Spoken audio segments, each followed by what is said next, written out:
After all the trash talk, after all the disrespects, mga kaibigan, after ng laban, it's all mutual respect. Kudos to Canelo Alvarez. Halimaw ka talaga, mamaw ka. You just proven that you're the number one fighter as of this moment. Number one pound for pound. At pinatunayan mo yan. And earlier sa laban na ito, Caleb Plant is boxing very very smart, mga kaibigan. He's boxing very well itong si Canelo Alvarez, although sa early rounds din nagpapakita na si Canelo na he is really rock solid. At hanga ako dito sa composure ni Canelo. Napaka-solid niya kahit tinatamaan siya. Ang tigas nung depensa niya. Ito yung sinasabi ko kahapon na mahirap mapasok yung matibay, matigas ng depensa ni Canelo Alvarez.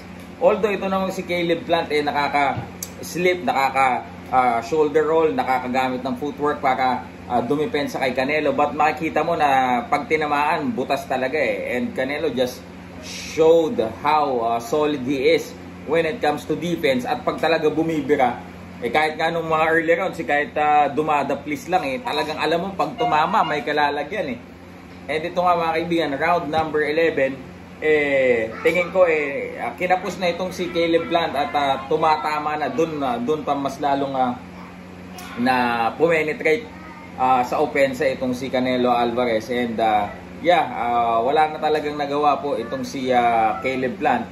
I think round number 11 he was down 3 times in luck, no? 3 times.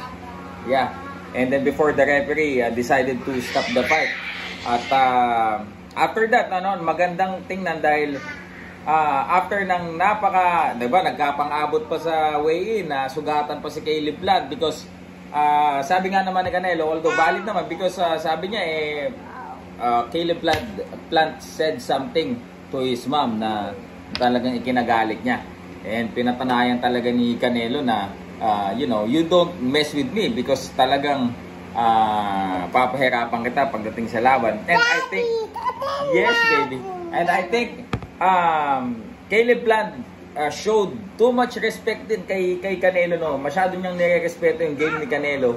At I think yung nangyari naman sa kanila sa pre-fight, I think sinasayko niya itong si Canelo Alvarez na nag-turn out naman to be negative sa side naman ni Caleb Plant. So just like what I've stated,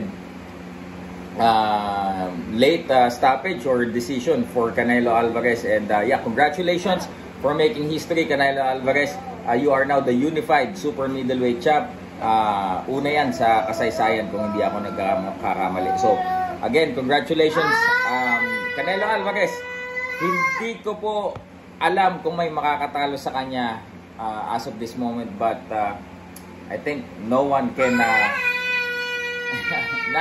no one can compete ng talagang nasa level, same level with Canelo Alvarez as of this moment. So yun lang. Congratulations Canelo. You deserve to be the number one. Peace out.